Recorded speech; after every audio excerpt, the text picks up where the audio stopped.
And we're back, building a Rails application, a Gumroad wish list from scratch. I'm your host and chief coder for now, Caleb Lape. So where we left it off last time is we had this neat little wish list feature. It's very basic looking. And back to wish list. Okay, yeah, we can see a list of wish lists.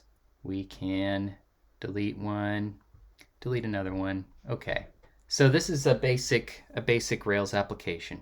Now, what I have created is a way to style these Rails applications, these MVP Rails applications, with minimal fuss.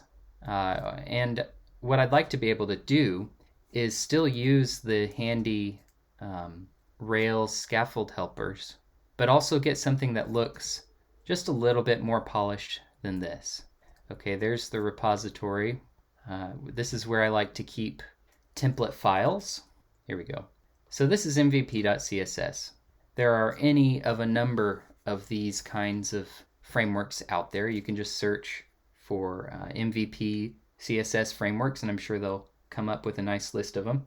But MVP.css is the one that I like to use. And it's as simple as adding this link to your HTML header. But I've got a way that I like to do it using a generator or a Rails application template right here.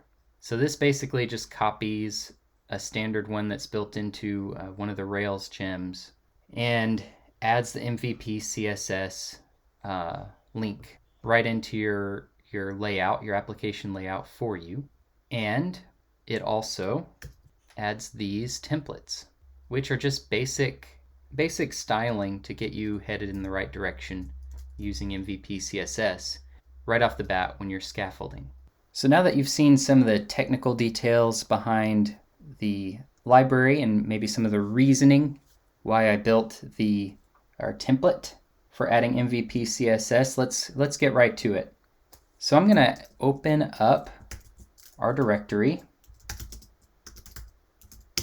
Okay, let's set this to screen sharing mode. Beautiful. Now, let's check out what we've got before we do anything too crazy here. Let's go ahead and open up our editor. Put that in screen share mode. So we've got new files here, a migration that creates the wish list. We've got some tests that were generated for us, and then the one code change that we made ourselves was to render the wish lists list, the index route, on the root of the application. So let's just go ahead and add all these things to the repo. Make a commit before we start changing things. It's always a good idea to take a step, make a commit, and then do the next step.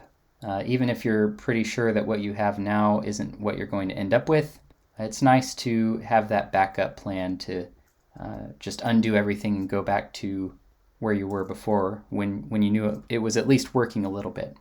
So what's our commit message here? Add, let's say scaffold, wish list, wishy list, whatever. Little typo now and then won't hurt anybody. So now we're looking at our routes file again.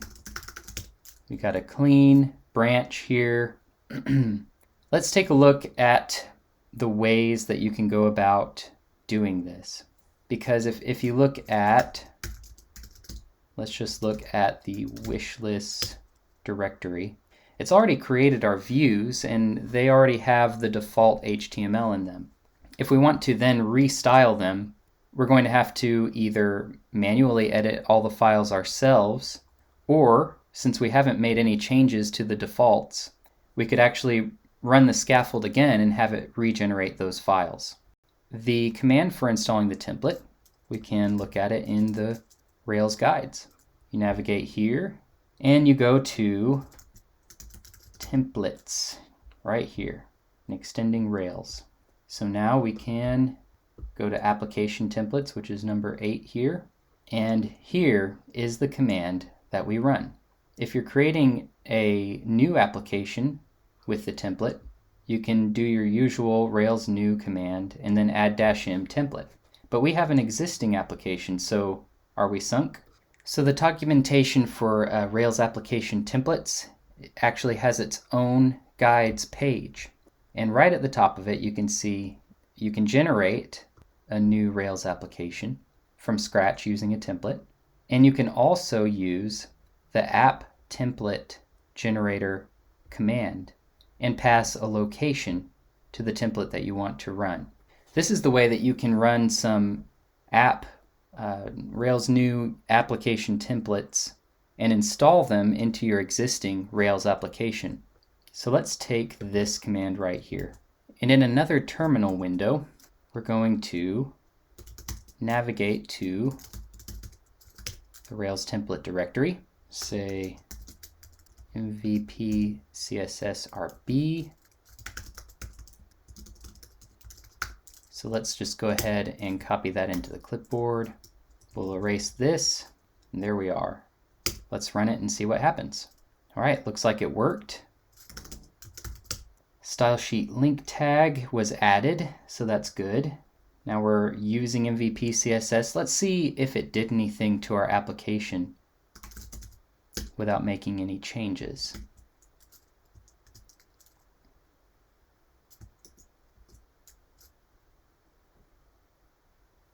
Looks a little different already. We got some interesting stuff here. It's got some styling. So even without changing the existing generated views, we get some little bit of benefit, a little bit of polish that wasn't there before. We've got a box around our form.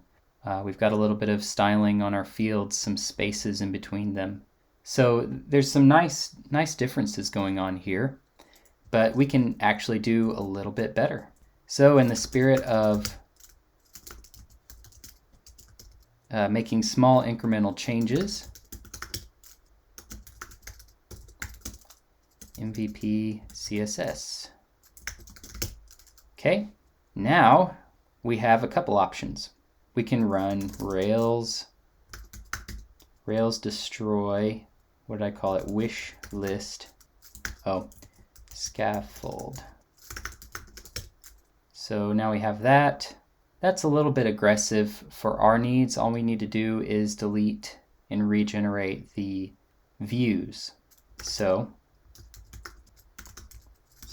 undo that. Okay, so let's look back. Wish list. All right, so here's the command we ran to actually generate the wish list initially. Let's try running that again and see what happens. Okay, now it's asking us if we want to overwrite this view. Another view, another view, another view. Okay. So now this is exactly what we wanted. We've got all of our views changed, and now they use the MVP.css semantic HTML style. So let's start our server again, reload the page. There, now we've got a nice centered form. Our view is in the middle of the page. We can create a Gumroad wish list. Create wish list. Okay, so now it shows up in a box. If we go back to wish lists, we have a wish list here, and then we can create a new one, another one, create wish list. Back to wish lists. Now we have two. And if we create a third one, go back to wish lists, we'll see it. And what I'm trying to get to is, how many does it take before it starts wrapping? Okay, I can do this the smart way. So you see it's responsive, it does some neat things, it looks pretty well polished. So I like to use this template to get something decent looking right out of the box without fussing too much with framework libraries, CSS frameworks, and MVP.css is very limited, which I consider a good thing, particularly for my brain, because my brain always wants to go in and make everything look perfect. But if I don't have that option, and I just have a limited number of tools that are good enough for most situations, that's a good constraint for me. So your mileage may vary with that, but I've found this to be pretty decent. MVP.css has really great examples and documentation for how to use it. It's very simple. This is all of the styling that it supports in the HTML. And then you can actually do a minor bit of modification here.